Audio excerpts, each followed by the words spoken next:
Livro Lu na Quarentena. Autora Jojo Moyes. Um conto da trilogia Como Eu Era Antes de Você. Luísa, onde está a sua panela? Você não tem uma panela? Minha mãe enfiou a cabeça para espiar a garagem, onde eu tentava revirar uma das caixas de roupas. Suspirou e disse: Olhe só para isso! Você sabe que seu pai não consegue tirar o cortador de grama da garagem com todas essas caixas amontoadas aqui. Na verdade, eu havia alertado meu pai sobre isso, antes de entulharmos tudo lá, mas ele tinha encolhido os ombros e dito que tudo bem.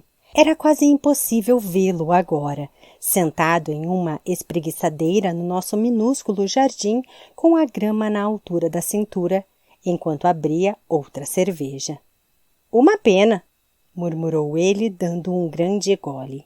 Aquele homem vem treinando para a quarentena a vida inteira, disse minha mãe, enquanto eu reempilhava as caixas. Sentado 12 horas por dia com pausas para comer. Vamos, Bernard, 10 minutos até o início dos aplausos. Se levante. Eu preciso ir. Realmente tenho que arrumar essas caixas. Aquela sua panela antiaderente estava silenciosa demais semana passada. Talvez a panelinha de ovo pochê com uma colher de servir de metal. Vamos! Não temos muito tempo. Você está se sentindo bem? Parece meio pálida. Está com febre? Estou bem. Ela me examinou desconfiada. Depois se virou e entrou em casa. Fitei as 6 caixas de roupas de brechó. O material de leilão que eu trouxera para cá 2 meses antes, e com um suspiro fechei a porta da garagem resmungando e fui procurar uma panela mais barulhenta. Eu havia chegado à Inglaterra em março, assim como fazia 4 vezes por ano para reabastecer minha loja de aluguel de roupas vintage The Bee's Knees. Em geral, eu ficava na casa dos meus pais e voltava para Nova York na semana seguinte, e as roupas chegavam mais tarde por container. Estranho! A transportadora está dizendo que não pode mandar meu estoque novo. Contei aos meus pais ao checar o e-mail. Alguma coisa relacionada a um vírus? Ah, sempre tem algum vírus, disse meu pai. Vai passar. Ouvi dizer que os porcos pegam esse daí e você não vê eles entrando em pânico. Nem se atreva a voltar para Nova York e deixar todas aquelas caixas bloqueando a garagem, reclamou minha mãe. Tem Chanel naquela caixa. É mais fácil comprar uma passagem de primeira classe para a caixa e mandá-la para casa antes de mim. Fiquei pendurada na linha, tentando falar com a companhia aérea para trocar minha passagem e me perguntando pela 15ª vez por que ninguém atendia. E então, a quarentena chegou e o mundo parou. Paddy, um amigo do meu pai do clube que conhecia alguém no serviço público, disse que seriam 2, 3 semanas no máximo. Liguei para as meninas do Vintage Clothes Emporium e pedi que fechassem minha sessão na loja, falando que eu voltaria logo. Fiz uma compra de supermercado pela internet para o Sam e ele disse que não fazia sentido eu voltar correndo porque estavam dizendo que os paramédicos deviam se isolar das suas famílias. Se for durar umas 2 semanas, é melhor você ficar com os seus pais do que ir presa aqui sozinha. Fiquei aliviada por ter trazido o Jim Martin comigo, que estava idoso, então eu não gostava de me afastar dele por mais do que uns poucos dias. E ele ficava roncando na sua cesta aos meus pés enquanto eu ligava para os meus clientes e explicava que eu estava em uma viagem a trabalho, mas logo voltaria com um estoque novo. Meu Deus, esse cachorro é horroroso, papai disse, admirado como sempre fazia quando entrava e via o Jim. Com certeza ele ganharia a medalha de ouro nas Olimpíadas da Feiura. Shh! Eu dizia, tapando as orelhas macias de Jim Martin. Ele vai ficar magoado. Toda vez que ele solta um pum, eu é que fico magoado, mas você não me ouve reclamar. Todos nós sabemos que não é o cachorro, Bernard, disse minha mãe. Conforme as semanas foram passando, fui de um estado de pânico cego, passando por ansiedade, agitação, raiva, para alguma coisa parecida com aceitação. Eram como os estágios de luto de Clubber-Ross, mas com 4 refeições cheias de carboidratos por dia e minha mãe esguichando antibactericida em qualquer um que se ficasse a menos de 2 metros. Até mesmo em casa. Meus pais haviam começado muito bem, fazendo malabarismos engraçados para evitar qualquer pessoa na calçada e se divertindo com a palidez das estrelas de televisão que agora se apresentavam sem maquiagem profissional. Viu o que a Sophie Howard fez com o cabelo? Ela está se virando muito bem.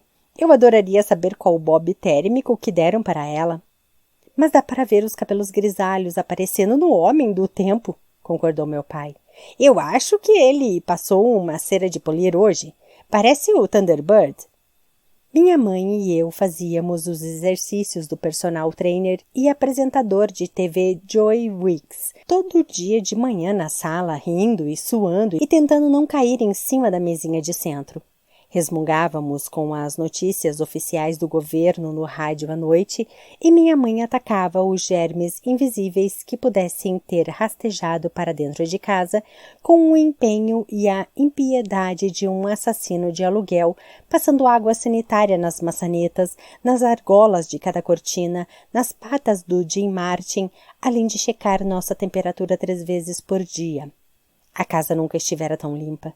Por 2 vezes ela chegou a trocar meus lençóis antes mesmo de eu acordar.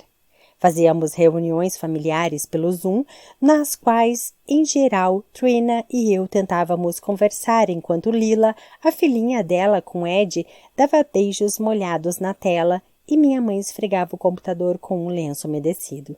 Trina detalhava as planilhas de Excel diárias de Londres, comparando as taxas globais de internações e mortes e rebatia as teorias conspiratórias da minha mãe, colhidas no Facebook. Não, mãe, o estado profundo não espalhou o vírus pelo ar-condicionado. E não, gargarejar com água oxigenada não é uma boa ideia. Ela e Ed estavam tão rigorosas nas aulas à distância de Tom que os professores se viram forçados a pedir que fossem mais devagar, porque Tom estava deixando as outras crianças para trás. Lila, com 3 anos, talvez já lesse e escrevesse melhor que meu pai. Toda semana, eu ia de carro até o supermercado e esperava na fila obedientemente, suando por baixo da minha máscara cor-de-rosa de lantejoulas. Antigos hábitos nunca morrem, acenando com a cabeça para pessoas que deveriam ser vizinhos e evitando homens de meia idade que vinham na minha direção como se eu estivesse em um jogo especialmente maluco de bate-bate humano. Eu carregava minhas parcas vitórias para casa como espólios da guerra. Olhem, farinha de verdade! E chá de Yorkshire. Era o último pacote, então eu tive que tossir muito alto perto de uma mulher para ela sair do corredor.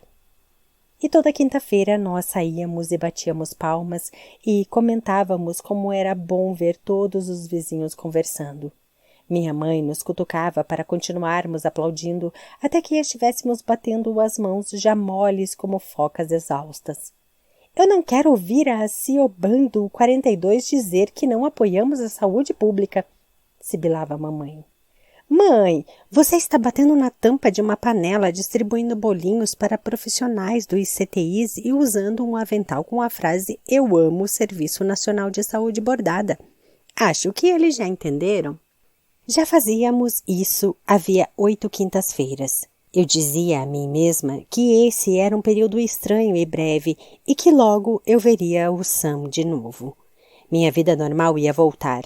Devia apenas tentar aproveitar esse tempo extra com minha mãe e meu pai, e não me importar com o fato de a casa ser tão pequena que meu pai de vez em quando me desejava saúde do andar de baixo quando me ouvia soltar um pum. Na verdade, porém, eu estava lutando para manter todos de bom humor. Meus pais haviam entrado em um estado de apatia. Minha mãe e eu paramos de fazer os exercícios de Joy Wicks quando a mulher dele assumiu as aulas e admitimos que assistir dava a sensação de parecermos um par de batatas. Meu pai não fazia nada a não ser ver televisão ou ficar na espreguiçadeira no jardim com a grama alta. Ele sentia a falta dos amigos do clube, mas não gostava de falar no telefone ou pelo computador. Então, só ficava lá, sentado, lamentando-se pelo estado de todo mundo, como minha mãe dizia. Eu passeava com o Jim Martin pelas mesmas ruas onde eu tinha andado quando criança, e ele parecia tão saturado daquilo tudo como todos nós. Embora, para falar a verdade, eu nunca o tivesse visto de outra maneira. Eu ficava no Instagram e admirava os bolos de banana, os pôres do sol imprecisos e corpos com biquínis e me deitava na cama admirada por já ser 4 da tarde de novo, tentando não desejar que logo sumissem os vestígios de mais um dia. E todos os dias eu checava meu telefone 158 vezes, esperando mensagens de Sam. Acompanhava, obcecada, as estatísticas americanas. Se ele não me ligava a cada 12 horas, cismava que estava morto. Em determinado momento, parei de escutar as notícias porque elas me deixavam com medo de como seria o mundo quando eu finalmente voltasse para ele. Alguns dias eu sentia como se eu só existisse pelos momentos em que podíamos nos falar.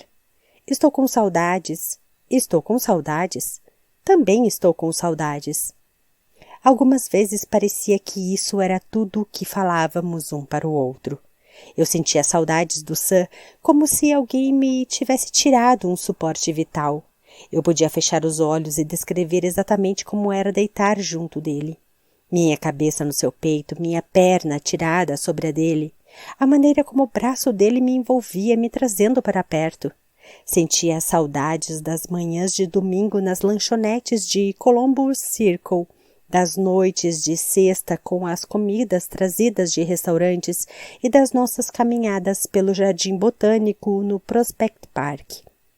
Sentia saudades das piadas bobas e da visão das nossas roupas emaranhadas juntas no cesto de roupas sujas.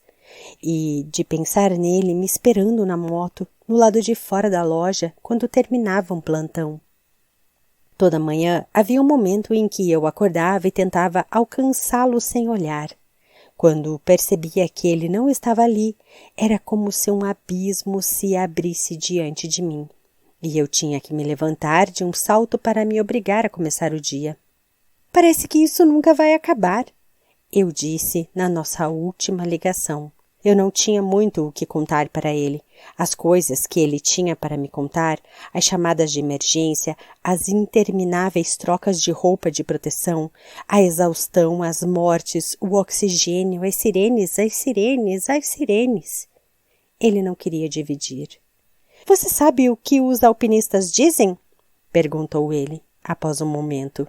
Não olhe para cima, olhe apenas para os seus pés. Um passo de cada vez, Lu. Só até sabermos que estamos escalando o último trecho. Eu tentava não reclamar sobre como me sentia. Ele estava lidando com a vida e a morte todos os dias.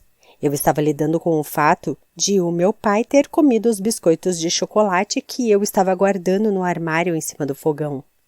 Se cuide, sussurrei, e eu repetia essa frase como uma superstição toda vez que ele desligava o telefone. Na 9ª semana, acordei com um e-mail de Lídia da Vintage Clothes Emporium. Achei que ela fosse perguntar sobre um dos vestidos. Com frequência, a gente vendia o estoque uma da outra, mas esse e-mail era atipicamente sombrio. O proprietário disse que não pode reduzir nosso aluguel. Estamos conversando há dias, mas a conclusão é que vamos ter que fechar a loja.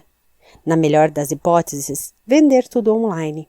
É lamentável, mas não temos escolha. A gente mal conseguia ganhar o suficiente para seguir do jeito que estava. Talvez a gente possa conversar sobre fazer coisa online juntas? Se cuide, querida. Estamos com saudades. Beijos, Lídia. Li 2 vezes, sem acreditar, embora estivesse com medo de esse dia chegar às semanas. Sentei-me e deixei a cabeça cair entre as mãos, as palavras de Lídia martelando na minha cabeça. Então, era o fim. Meu negócio tinha acabado. E, sem os 2 salários, nós não conseguiríamos pagar o aluguel do apartamento. Tudo o que eu tinha desejado, tudo pelo que eu tinha trabalhado com tanto afinco nos últimos 5 anos, estava desmoronando à minha volta. Você está bem, meu amor? Perguntou minha mãe quando finalmente desci. Você está muito pálida. Imediatamente ela colocou a mão na minha testa. O nível de hipocondria da casa agora beirava o doentio. Qualquer tosse, espirro ou indício de cansaço, e pelo menos um membro da família gritava Covid! E imediatamente se afastava a uma distância segura. O pior era que a gente de fato imaginava e sentia os tais sintomas. Eu estava me sentindo mal? Definitivamente eu estava me sentindo mal. Aquilo era dor do pulmão? É só cansaço, respondi e me sentei à mesa. Eu estava cansada, mais cansada do que nunca. Eu tinha lido um artigo sobre aquilo. Aparentemente, estar no meio de uma pandemia ativava algumas partes da amígdala que fazia você querer escapar de um urso ou alguma coisa assim. E como não havia urso, você exauria seu próprio cérebro ainda mais. Eu tinha tentado explicar isso para Trina no Zoom no dia anterior, e ela me dissera estar certa de que não existia urso nenhum, ou, no meu caso, nem a amígdala, e tive que lembrar a ela que eu tinha sobrevivido de verdade à queda de um prédio. Então, ela devia calar a boca, e minha mãe interveio e disse, Quantos anos você tem? 12? Eu não tinha coragem de contar a verdade. Só não estou dormindo direito. Vou ficar bem, falei. Minha mãe me olhou daquela maneira que as mães fazem quando claramente não acreditam em uma palavra sua e planejam cavar uma informação mais precisa em uma hora em que o programa Lose Woman não estivesse quase começando. Depois, voltou a desinfectar a pá de lixo e a vassourinha. Contei a Sam pelo Skype naquela noite. Eu odiava ter que dar notícias ruins, sabendo que ele passava o resto do dia no meio de notícia ruim. Bem, talvez você possa encontrar outro brechó, disse ele, esfregando o rosto. Parecia exausto. Em Manhattan? Mesmo assim, quem vai querer usar as roupas de outra pessoa depois de tudo isso? As pessoas vão virar germofóbicas. Provavelmente vai haver novas diretrizes me mandando lavar e ferver tudo antes de alugar.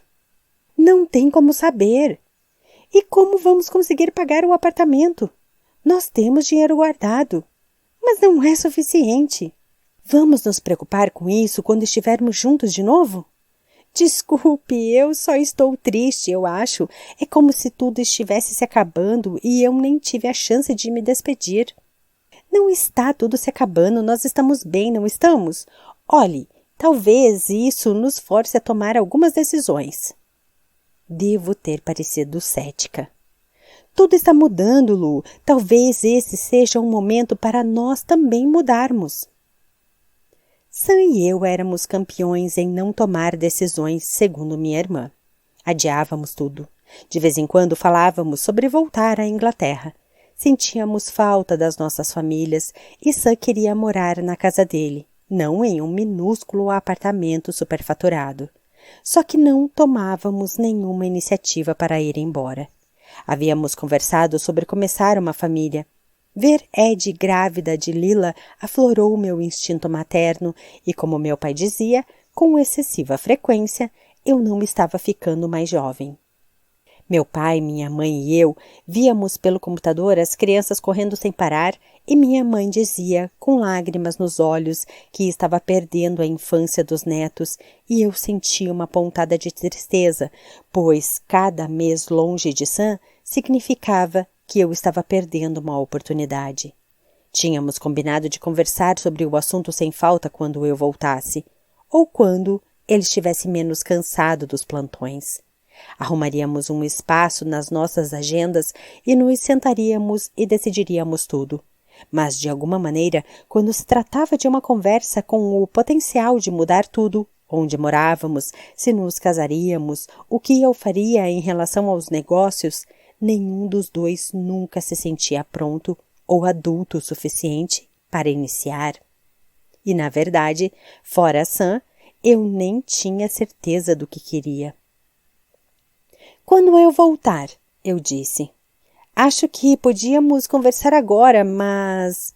Você está cansado, agora não é a hora.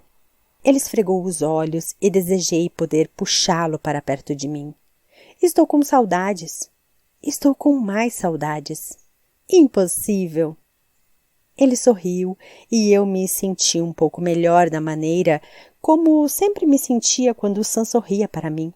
Mas quando ele desligou, descobri que meus olhos estavam inesperadamente cheios de lágrimas. Eu estava na fila do lado de fora do supermercado quando o avistei.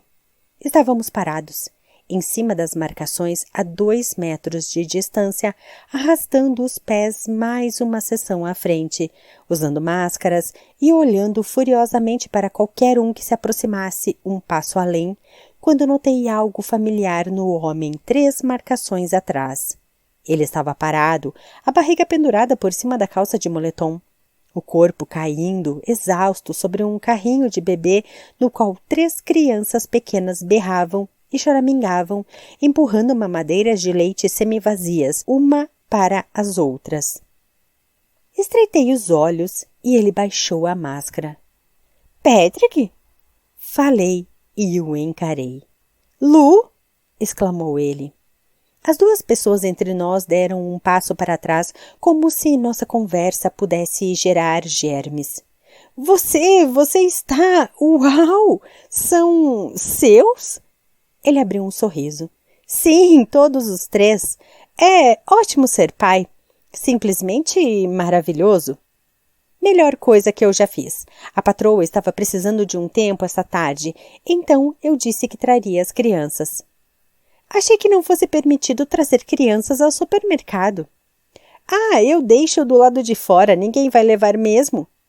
Ele as olhou por um momento e repetiu quase para si mesmo. É, ninguém vai levar. Que maravilha! Como estão os seus pais?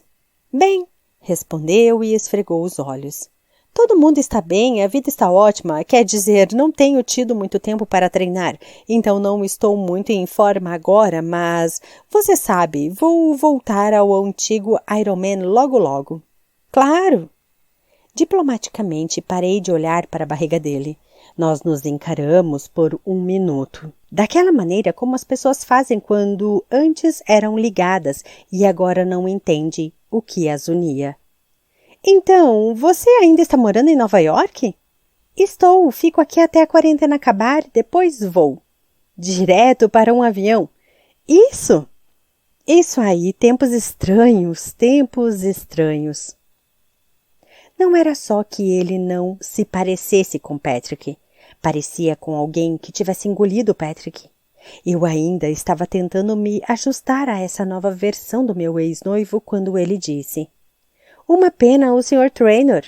Ergui o olhar. Você não soube? Ele morreu, final de semana passado. De repente, tudo parou. O que você disse? O Sr. Traynor. Eu estava com dificuldades de escutar com o zumbido nos meus ouvidos. Sabe, o pai do Will. Como eu continuava a encarar, acrescentou. Deu nos jornais, Covid, estava na seção de notícias e no obituário na parte de trás, no último Starfield Recorder. Mas ele tem um bebê. 6 anos. Eu sei, muito triste, mas ele era velho, devia ter se protegido melhor. Dei meia volta e fui embora antes que ele pudesse dizer mais alguma coisa. Eu nem sabia para onde estava indo. Só estava enjoada e tonta e precisava sair da fila. Enquanto eu atravessava o estacionamento, mal ouvi Patrick gritar. Foi ótimo ver você! O Sr. Traynor era a pessoa que eu conhecia que realmente tinha morrido daquilo. Até aquele momento, o vírus havia sido algo abstrato, um monstro borrado no horizonte. Mas o Sr. Traynor? Pensei em seus gestos de gentileza quando comecei a trabalhar em sua casa. O homem amoroso e delicado que ele tinha sido com Will.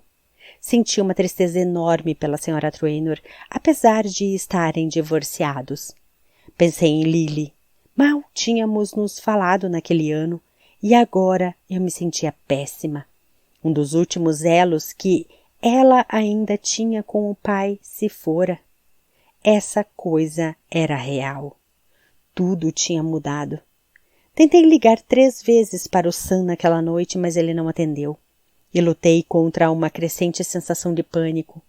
Enchi a banheira e chorei, enquanto as torneiras estavam abertas para os meus pais não escutarem. De repente, me senti arrasada, como se todas as coisas boas que formavam a minha vida, todas as coisas que eu achei que sempre estariam lá, simplesmente estivessem sumido como bolhas de sabão. Submergi a cabeça e pela primeira vez questionei se a minha vida, ou a vida de qualquer outra pessoa, algum dia realmente voltaria a ser a mesma. Alguma coisa sombria se apoderou de mim, e eu não conseguia a enxotar. Parei de ouvir os novos boletins, incapaz de lidar com a tristeza dos outros. Eu me escondia no quarto, me enrolava como uma bola com o Jim Martin e me perguntava se havia algum jeito de eu só me deitar e dormir até que tudo tivesse terminado. Os e-mails de trabalho chegavam e eu não tinha energia para responder. Pensei no fato de que eu nunca mais estaria no Emporium com as meninas, entusiasmadas por causa das costuras de um macacão ou C. Clark, ou desfilando casacos afegãos da década de 1970 que cheiravam como se ainda houvesse um carneiro de 1970 nele. Chorei pela perda da minha vida dos sonhos, toda em frangalhos, destruída. Minha mãe passava bufando e ofegando pela porta do meu quarto e eu, mal-humorada, pensava como era impossível fazer qualquer coisa nessa casa sem alguém saber. As redes sociais pareciam só mostrar gemidos de ansiedade ou então pães de fermentação natural. Por isso, parei de olhar. Trina me mandou diversas mensagens dizendo que mamãe estava preocupada comigo. Mamãe trazia chá e me dizia para ligar para Trina, que estava preocupada comigo. Meu pai batia na porta para ver se havia mais biscoitos. Eu não gosto de ir ao supermercado eu mesmo, me dá arrepios. Sam me mandou 2 mensagens. Desculpe, está difícil aqui. Entre em contato assim que puder. Te amo. Beijo. Eu rolava as fotos dele no celular. Fotos de nós 2 rindo juntos em outro momento, com medo de ter começado a me esquecer como ele era. Nos meus piores momentos, eu me perguntava se algum dia o veria novamente. E se ele pegasse Covid e morresse lá, longe de todos, cercado por rostos mascarados e telas protetoras? Ele era alguém que colocaria a segurança de outra pessoa acima da própria. O tipo de pessoa que emprestaria sua máscara a alguém, abraçaria uma pessoa infectada se isso fosse ajudar. Desejei não ter lido todas as histórias sobre as pessoas saudáveis que pegaram a doença e morreram em dias. Pensar nisso me causava náusea e eu puxava os joelhos em direção ao peito e apertava os olhos bem fechados e depois caía no sono novamente. Em algum momento, nesses dias estranhos e tortuosos, minha mãe irrompeu no meu quarto com uma pilha de roupa recém-lavada. Despejou-a na minha cômoda e disse: "Vamos, hora de levantar." Puxei o edredom sobre a cabeça e murmurei: "Não consigo, não estou bem." "Não é isso, você está um pouco para baixo, tem uma diferença." "Estou cansada demais." "Levante-se, é quinta-feira, a hora dos aplausos." "Ah, Jesus Cristo, mãe, não me importo com o que os vizinhos pensam." Meus pais estavam começando a me irritar de verdade. Minha mãe abriu as cortinas e franziu a testa, olhando para a coleção de canecas na minha mesa de cabeceira. "Não é por causa dos vizinhos, é para mostrar nosso apoio ao que as pessoas lá fora estão fazendo. Pessoas como Sam não pediram muito para nós, além de ficarmos sentados em casa. Vamos, levante-se." "Eu não consigo." Comecei a chorar. "Meu negócio acabou. As meninas não conseguem pagar o aluguel e fecharam. Está tudo acabado, mãe, tudo." Ela ficou parada ao pé da cama e esperou que eu parasse de soluçar. Eu não conseguia. Não sabia o que estava acontecendo comigo. "Sinto muito, meu amor." Minha mãe disse finalmente. É difícil. Sei o que aquele negócio significava para você. Ela soltou um longo suspiro. Essas coisas e está causando tanta tristeza em tanta gente. Ela estendeu o braço, pegou minha mão e a apertou. Então, quando eu funguei, ela puxou o edredom de cima de mim e o jogou no chão. Agora se levante e coloque um pouco de batom e de blush e penteie o cabelo. Você está parecendo um fim de semana chuvoso em Hull. Eu saí faltando 1 minuto para as 8, piscando com a luz do dia ainda clara e pouco familiar. Enquanto minha mãe se postava no porão da frente, meu pai e eu aplaudíamos letargicamente atrás dela. Minha mãe batia com uma espátula e uma panela de cobre que ela havia limpado com esmero. Não vou deixar Carole dizer que não sei o que fazer com uma esponja. E Jim Martin latia, como ele fazia toda quinta-feira por causa do barulho inesperado ao seu redor. De repente, tudo aquilo pareceu um gesto completamente sem sentido. Quem se importava a não ser os exibidos nas redes sociais? Eu ouvia os gritos e as buzinas e as panelas batendo e a senhora Fitzwilliam tocando sua gaita de fole do lado de fora na esperança de que alguém postasse no YouTube. E eu olhava para o relógio disfarçadamente para ver quanto tempo mais teria que ficar ali. E então reparei nas crianças. Eu tinha até me esquecido de que havia crianças na nossa rua. Naqueles dias, ninguém brincava lá fora. Não havia patinetes deslizando na frente da nossa porta, nem bolas de futebol caindo no nosso minúsculo jardim. Ninguém brincava na rua havia semanas. 2 crianças estavam paradas no jardim na casa do outro lado da rua, pálidas e cansadas, olhando para os pais com rostos ansiosos. As crianças, pensei, pareciam mais tristes do que eu. Minha mãe seguiu a direção do meu olhar. Pobrezinhos, devem estar completamente entediados e quase todos nós com um jardim do tamanho de um ovo. Os pequenos dos apartamentos não têm nem isso. Foi a imagem do rosto das crianças que ficou comigo quando fechamos a porta. Naquela noite, sentei-me no sofá, apertada entre minha mãe e meu pai, assistindo às famílias do Google Box, assistindo às outras pessoas na televisão. E fiquei pensando como seria ter 7 anos e ficar trancada dentro de 4 paredes o dia inteiro. Durante meses. Quando crianças, nós perambulávamos pelas ruas em bicicletas ou a pé, uma gangue semiferoz desafiando uns aos outros a enfiar as mãos em arbustos com ninhos de vespas ou a pular do telhado da garagem. A parte de que eu mais me lembrava da infância era a liberdade. Não era de um monstro amorfo que mantinha você trancado em casa como um prisioneiro e ameaçava matar seus avós se você tentasse lhes dar um abraço. Não consegui dormir naquela noite. À 1h15 da madrugada, fui na garagem, enrolada no roupão. A rua estava tão silenciosa que era possível ouvir o ruído dos passarinhos nas árvores. Levantei a porta da garagem com um grunhido, esperei a luz fluorescente cintilar e fitei as 6 enormes caixas do, agora extinto, estoque de roupas de brechó refletindo. No dia seguinte, postei no grupo de WhatsApp da rua, que tinha começado com a intenção de providenciar as compras para as pessoas em grupo de risco, mas agora parecia mais um repositório de reclamações sobre vagas e barulho, e denúncias de quem tinha recebido o quem no quintal dos fundos.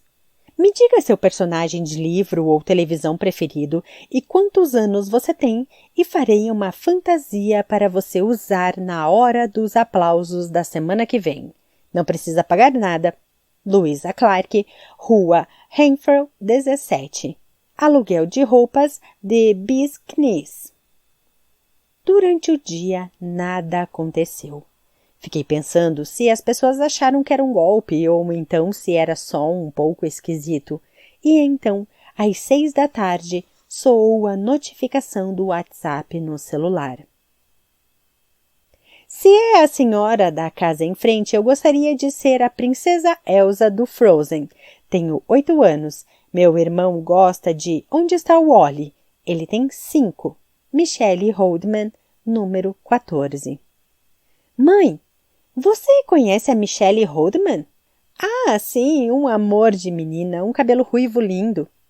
Ela quer ser uma princesa, vou fazer uma fantasia para ela. Que ótimo! Ela franziu a testa um instante.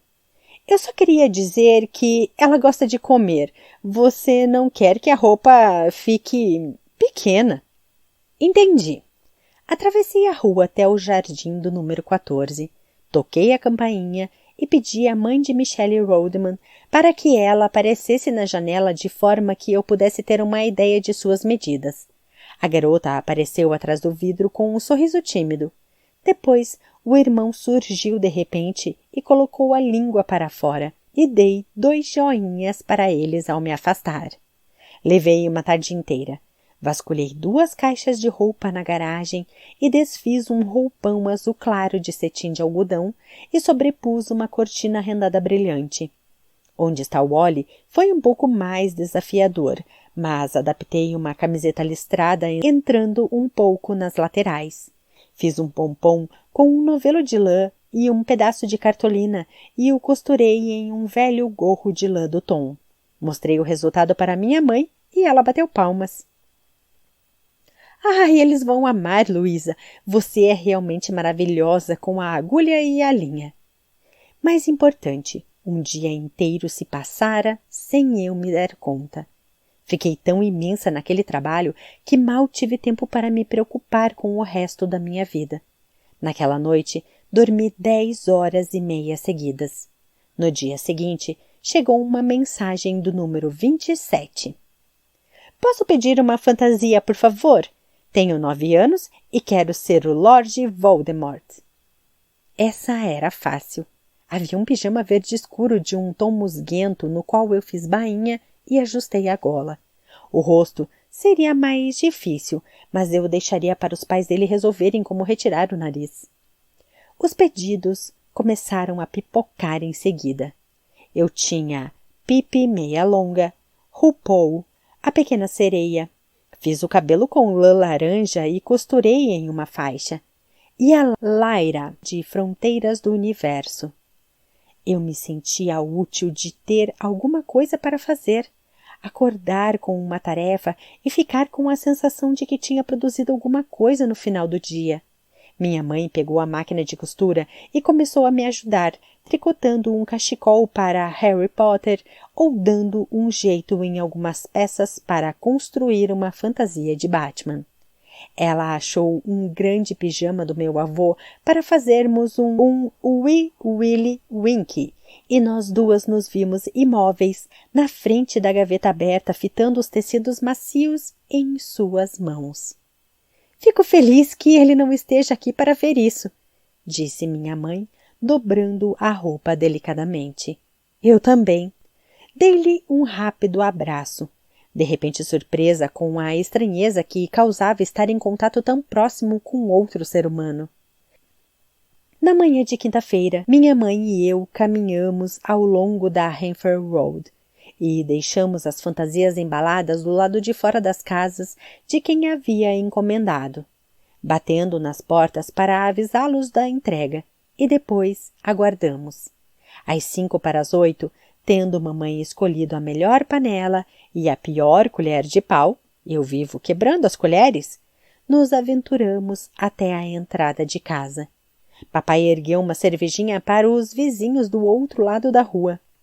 Algumas pessoas se cumprimentavam em voz baixa, cochichando sobre quem tinha engordado ou cortado o cabelo em casa. Sid, que alegava já ter tocado baixo para o AC/DC, levantou a guitarra. Mas todo mundo gritou, "Não, Sid!" E ele se recolheu para dentro de casa. Não era justo fazer as pessoas aguentarem outra versão de Smoking on the Water e uma pandemia. Eles não usaram as fantasias, eu disse triste, olhando ao redor. Nem todo mundo saiu ainda, querida, meu pai comentou. Talvez estejam tomando chá. Às 8 da noite?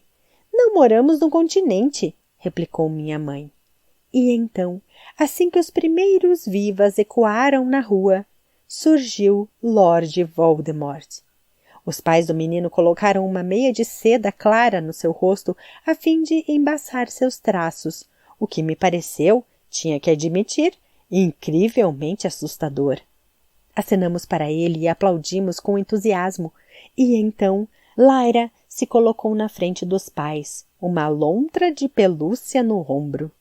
As crianças avançaram até os porões dos jardins, gritando os nomes de seus personagens uns para os outros e exibindo as fantasias. Os vizinhos começaram a chamar uns aos outros por cima do barulho estridente de panelas e canecas. Pipe meia longa! Onde está o Wally? Paddington! O que é isso? Fantasias para alegrar as crianças um pouquinho. Linda e a princesa Ana! É Elsa! Resmungou papai. Até eu sei distinguir as Anas das Elsas. As crianças que não tinham respondido à minha mensagem começaram a murmurar alguma coisa para os pais. Algumas olharam na minha direção e apontaram. A mãe de Pipe veio até nós, parando a 2 metros de distância, conforme o recomendado. Ela adorou, disse a mulher. Disse que vai dormir com a roupa. Obrigada, minha filha ficou feliz de verdade. A menina me olhou com um ar tímido. De nada, respondi. Você está linda. Pipe avançou para me abraçar, mas a mãe agarrou suas costas rápido e ambas paramos. Antes de nos tocarmos, um sorriso esquisito. Etiqueta da pandemia. Naquela noite, contei a história para Sam. Queria contar alguma coisa boa. Ele me chamara pelo Skype, tendo acabado de voltar do plantão, e observei seus ombros curvados e o nosso quadro de avisos por trás de sua cabeça, com as anotações sobre consultas com dentistas a que não iríamos e os ingressos para aquele espetáculo no Central Park que fora cancelado e fotos de nós 2 juntos. E minha necessidade de estar lá com ele foi tão grande que contar sobre as fantasias era a única forma de não começar a cavar um buraco para dentro da tela do meu laptop. Que legal! Sam falou. E sorriu, mas a borda dos seus olhos estava vermelha e ele tinha marcas no nariz por causa do uso constante da máscara. Vou fazer para os adultos na semana que vem. Não se esgote demais, disse ele. Você parece cansada. Estou bem, disse a mulher que caiu no sono enquanto falava comigo na noite passada. Eu tinha acordado e percebido que minha cabeça estava recostada na mesa, e a tela vazia do computador mostrava a parede do nosso apartamento. Sam tinha escrito uma mensagem na tela que dizia: Fui trabalhar, te amo, beijo. Como foi o seu dia hoje? Ele baixou o olhar por um instante e balançou a cabeça. Não foi muito bom. Ficamos em silêncio, refletindo sobre o mundo de dores por trás dessas palavras. Por favor, cuide-se. Pode deixar. Ele ensaiou um sorriso. Eu me cuido. É bom pensar na rua inteira vestida com suas fantasias. Me faz lembrar que existe vida além disso aqui. Bom, eu até consigo encontrar um uso para essas roupas todas, não é? Completei e tentei não deixar a tristeza transparecer na voz. Não contei para ele que o que estava me segurando era apenas o trabalho com a máquina de costura, que nas horas em que não estava costurando, eu ficava chorando de cansaço ou enjoada de medo. Olhe apenas para os seus pés. Eu disse para mim mesma e me obriguei a abrir um sorriso enorme, encorajador, antes de desligarmos. Mamãe e eu saqueamos as caixas na garagem e pegamos todas as roupas das décadas de 1940 e 1950 que conseguimos encontrar. No início, tínhamos planejado oferecer às pessoas fantasias do Dia da Vitória, mas a maioria dos ternos e dos vestidos eram pequenos demais para os corpos modernos. Podemos colocar umas emendas aqui, disse mamãe, segurando um taier de tweed. Tiramos os botões e alargamos. Não sei se essas costuras vão aguentar. Há alguma outra coisa que possamos fazer? Não acho que a ideia de personagens de livros funcione com os adultos. mamãe comentou quando conversamos com Trina naquela noite pelo Zoom. Mas não queremos essas fantasias batidas de mulheres espalhafatosas ou padres. Ou de Velho Oeste, ou qualquer outra fantasia que as pessoas costumam usar na versão pornográfica. Não é assim que usam. E o que papai vai usar? Perguntou Trina. Seu pai não está participando de nada. O máximo que eu posso fazer é conseguir que ele fique parado na frente da porta de casa. Trina fez uma expressão de quem estava refletindo. Uma cara que, segundo o papai, fazia com que ela parecesse enfesada. A hora dos aplausos é uma homenagem aos heróis da saúde pública, não é? Perguntou ela. Então proponham que os adultos se fantasiem como seus heróis. Dessa vez, as respostas vieram em uma torrente tal que mamãe e eu mal conseguíamos dar conta. Tínhamos 2 Malalas e um Kenny Dalglish, e um Churchill e um David Bowie. Tínhamos um Stirling Moss e um Prince, e Greg Abbott, do 43, enviou uma mensagem com uma foto dele de cueca. Depois, um pedido de desculpas dizendo que se enganara e a foto era para os vigilantes do peso. Vigilantes do peso? Sei, retrucou o papai. Dessa vez, parecia que todos os vizinhos estavam envolvidos. Quando minha mãe foi até a mercearia para comprar leite, 2 pessoas a abordaram para verificar as medidas e outras para contar sobre acessórios que tinham encontrado em seus sótãos ou no fundo de armários. Uma garota chamada Melanie, estudante de belas artes, que tinha vindo passar a quarentena com os pais, perguntou no grupo se alguém gostaria de tirar fotos da noite e que poderíamos, em uma data mais à frente, exibi-las no salão comunitário como um registro simpático de um estranho período de nossas vidas. Tive que negociar com um casal de vizinhos cujos desejos não consegui realizar. Não tenho nenhum vestido de baile do século XVIII. Não, realmente não sei como fazer um Brad Pitt. Porém, havia definitivamente um ar de expectativa para a próxima quinta-feira. Mamãe e eu trabalhávamos noite e dia, recortando peças e remendando, até tingindo em 2 ocasiões. Mesmo os pronunciamentos do governo não conseguiam refrear nosso ânimo. Mamãe mal tinha energia para concordar com o habitual "calem a boca, seus imprestáveis", de papai. Já era final de tarde de quinta-feira quando terminamos. Estávamos à mesa da cozinha, cercada de retalhos de tecidos descartados e zíperes quebrados e o restante do que fora meu valioso estoque. Depois de mamãe amarrar uma fita no último embrulho, nos sentamos curvadas, ofegantes. Acha que eles vão gostar? Nesse exato minuto, Luísa, eu não quero nem saber. Nós fizemos o que prometemos. Mamãe tirou o cabelo do rosto e checou o relógio. Cadê o seu pai? Pedi para ele fazer chá para nós 2, meia hora atrás. Fechei os olhos e então percebi que, se os mantivesse fechado um minuto a mais, eu talvez cairia no sono e perderia o evento das 8 horas. Não tinha certeza se alguma vez me sentira tão cansada. Quando abri os olhos, mamãe estava me observando. Olhe só para você, a que horas parou de costurar ontem à noite? Acho que 15 para as 2. Tem algum sintoma? Sabe que o cansaço é um dos... Foi apenas por eu ter dormido tarde, mãe. Ela balançou a cabeça. Bernard! Ele se levantou e enfiou a cabeça na porta. Bernard! Ah, já estou de saco cheio dele. Tudo bem, mãe, vou preparar o chá para a gente. As bochechas de minha mãe, porém, assumiram um rubor incomum. Não, Lu, não está tudo bem. Ele simplesmente passa o dia sentado, dizendo que está infeliz e não fazendo nada para mudar a situação. Você acha que não estou deprimida?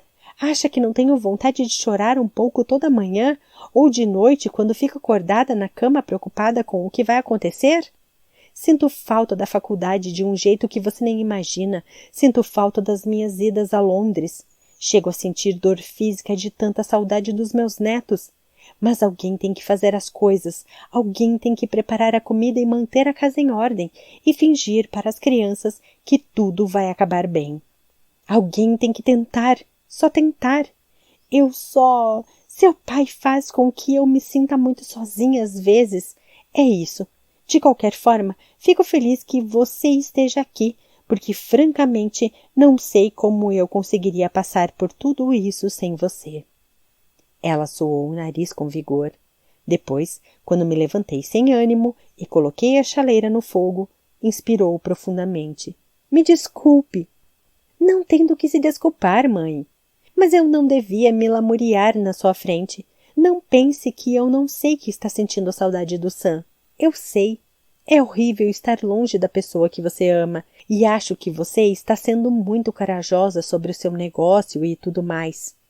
Ela confirmou com um gesto da cabeça.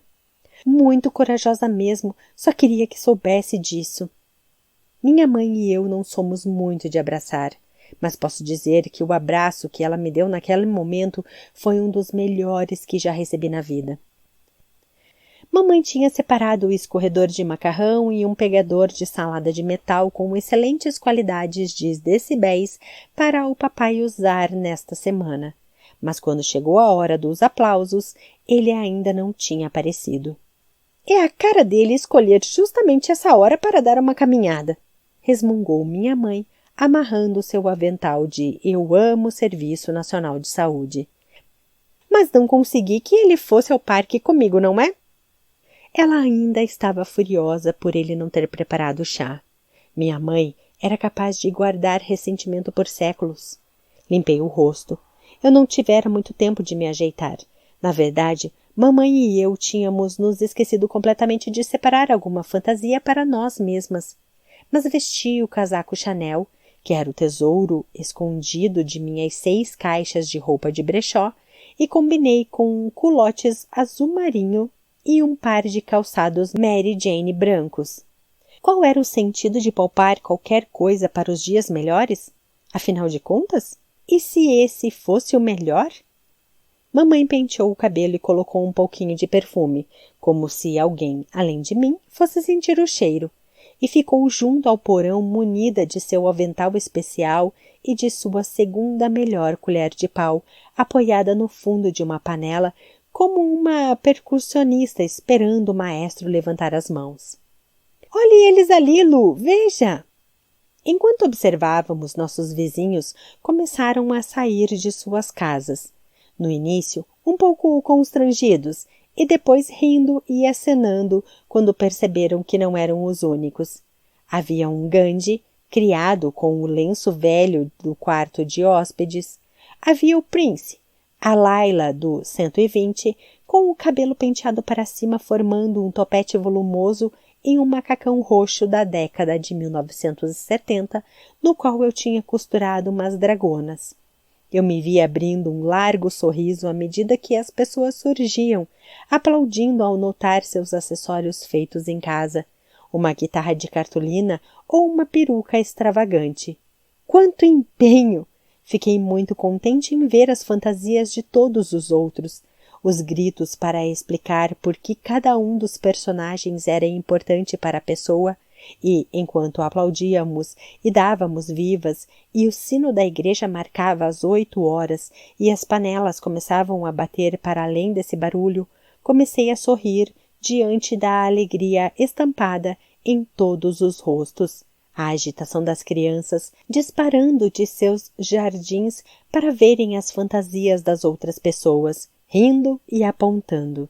E Melanie, a estudante de belas artes, correndo para cima e para baixo na calçada, tirando fotos e organizando os moradores de cada casa em grupos que melhor exibissem as fantasias que escolheram.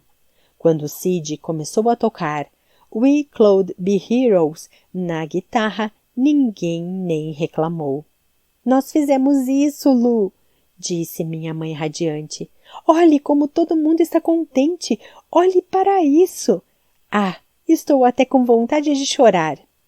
Tinha funcionado. Algo em mim se acalmou. De repente eu não estava triste por perder meu estoque. Apenas me sentia feliz que, naquele momento, uma rua inteira encontrara algo para se alegrar em torno do que se unir. Eu estava simplesmente tentando registrar o momento quando ouvimos um murmúrio circular entre os vizinhos da frente. E então, uma tremenda gargalhada. Senti uma mão no ombro e girei rápido. Lá estava meu pai, vestido com um tutu cor-de-rosa, um casaco de brim e um par de meias calças listradas de abelha. Papai! Mamãe o examinou de cima a baixo, incrédula. Bernard, mas o quê? Não sei de quem você puxou isso, essa capacidade de fazer todo mundo ao seu redor se sentir melhor. Mas você é uma maravilha abençoada, Lu, e eu estou muito orgulhoso de você. Então pensei que eu também devia me fantasiar de você. Você é minha heroína, meu pai disse, pegando meu rosto entre as mãos. Ah, Bernard! O rosto de minha mãe se enrugou de satisfação. Ela deu um passo à frente e o envolveu em um abraço apertado. Os dois ficaram ali imóveis, enlaçados. Você não faz ideia do trabalho que me deu entrar nessa meia calça. Não sei como vocês, mulheres, conseguem fazer isso. Mamãe soltou uma gargalhada e o beijou. Estou um pouquinho atraente vestido assim, não acha? Disse papai, quando mamãe finalmente o soltou. Ela estremeceu. Ah, meu Deus, nem um pouco. É uma imagem mental que, para ser esquecida, vai necessitar de um esforço considerável. Mas eu te amo, seu bobão.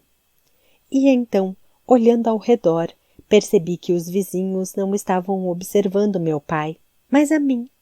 Melanie estava agachada na frente de nosso porão com a câmera apontada e a rua me aplaudia, todos olhando para mim. Churchill, Malala, Stirling Moss, sorrindo para mim.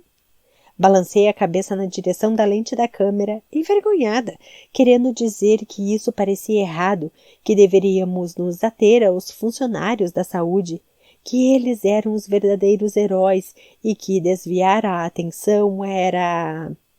Mas a calçada de repente começara a rodar à minha volta, e então tudo ficou preto. Ela precisa ser testada. A voz de minha mãe. Ah, meu Deus! Acha que ela pegou? Vamos resolver isso aqui primeiro, depois decidimos. Ela precisa de ar. Pode dar um passo para trás, por favor, senhora? O que aconteceu? Sentei-me no chão da sala e vi 2 paramédicos de cócoras me olhando por trás das máscaras. Uma paramédica segurava meu pulso e checava o relógio, e, quando me mexi, o outro colocou uma máscara de oxigênio delicadamente no meu rosto. Minha mãe estava a alguma distância de pé, atrás deles, o rosto pálido de medo. Meu pai pairava perto da porta com a meia calça de abelha e o tutu. Os paramédicos nem pestanejaram diante daquela visão. Nesses tempos estranhos, talvez essa tenha sido a coisa menos esquisita com a qual tenham lidado naquele dia. Você desmaiou! Desmaiei? Nossa, você pesa 1 tonelada, disse papai. Eu tive que carregar você para dentro sozinho. Quanta comida você anda botando para dentro? Como você está se sentindo? Perguntou um dos paramédicos. Não muito bem, virei-me para minha mãe. Para falar a verdade, não tenho me sentido bem há dias. Mamãe se inclinou na minha direção, abraçando com força o próprio corpo, como se estivesse se esforçando para não me estender a mão. Eu sabia que você estava exagerando. Será que desmaiar é um dos sintomas? Luísa, você consegue sentir algum cheiro? Quer que eu traga umas cebolas? Para ver se o olfato está direito? Ah, meu Deus, já viram se ela está com febre? Afundei novamente no chão. Foi nessa hora que os paramédicos pediram que meus pais saíssem da sala. 2 horas mais tarde, eu estava sentada na cama, de pijama, falando com o Sam pela tela do computador. Na minha mesa de cabeceira havia uma caneca de chá e um volumoso sanduíche de pão branco em uma bandeja. Para me manter forte, mal conseguia discernir o ruído do noticiário, da televisão lá embaixo, e pelo menos daquela vez me senti tranquilizada por ele. em vez de considerá-lo uma prova da minha completa falta de espaço ou privacidade. Mas você está bem? Estou, eu só exagerei um pouco na confecção das fantasias. Mas a sua mãe disse que os paramédicos foram aí. Vieram. Você fez o teste? Fiz. E então? Lu? Ajustei a tela um pouquinho. Bom, deu positivo. Então você precisa estar ciente de que não vou voltar sozinha. Sam suspirou e balançou a cabeça. Ah, Jesus Cristo, Lu, eu mesmo posso tomar conta de você. Quer dizer, você não vai poder viajar enquanto tiver febre. Mas não acho que vou dar conta de lidar com os seus pais, além de tudo que já está acontecendo. Me desculpe, o apartamento é muito pequeno. Se eles não ficarem doentes por sua causa... Meus pais não vão comigo. Então, quem... Na verdade, não vou precisar comprar outra passagem. Ele me encarou. Pelo menos, não por enquanto. Houve um longo silêncio. Sam continuou me observando do outro lado da tela. Não foi um teste de Covid que eu fiz. Ele franziu a testa. Então, talvez eu tenha ido até a farmácia e comprado mais, 3 testes. Tudo bem, e um quarto também, só para ter certeza. Você está me dizendo... Confirmei com um gesto de cabeça. Você... Estou bem, só me sentindo meio idiota por não ter percebido. Acho que meu cérebro estava todo confuso e não parei para pensar. Ele me encarou por mais um minuto. E então baixou a cabeça lentamente, a palma de sua enorme mão pressionada contra o rosto, a outra ainda segurando a tela. Esperei que ele se mexesse. Sam? Sam? Segurei o laptop com as mãos. Vi que o dele estava tremendo. Talvez, afinal de contas, esse fosse o momento errado de contar. Talvez fosse coisa demais, além de tudo o que ele estava vivendo. Sam, você está bem? Por favor, olhe para mim, Sam. Ele demorou mais um pouco. Quando me fitou, seus olhos estavam cheios de lágrimas. Estou bem, só fiquei feliz. De verdade? Um bebê! Nosso bebê está brincando! A expressão dele era como manteiga derretida. Havia tanto júbilo e ternura em seu rosto lindo e cansado que acabei chorando também. Assim, ficamos os dois simplesmente nos encarando e chorando e rindo por um tempo. Só mesmo você para embuchar no meio de uma bendita pandemia, papai tinha dito. Você tem que chamar o bebê de Covid. Não seja ridículo, repreendeu mamãe. Talvez então um pandêmico.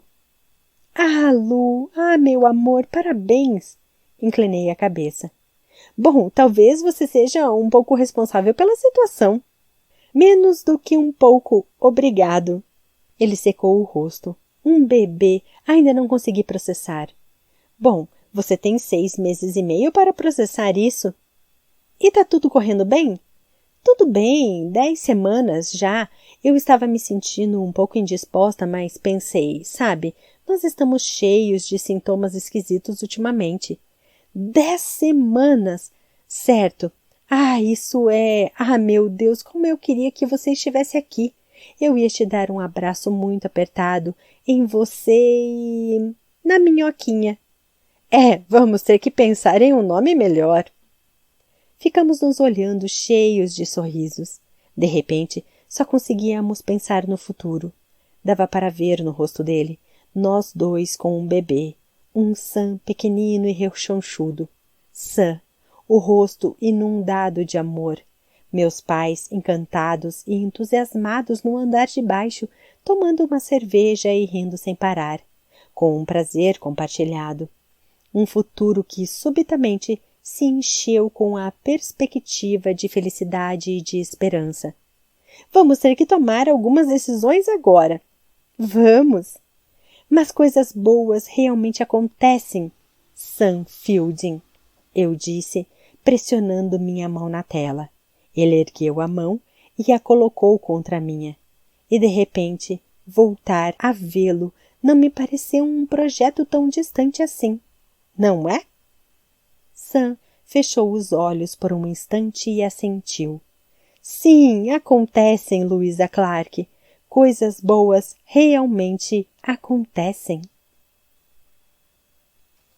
Fim do livro.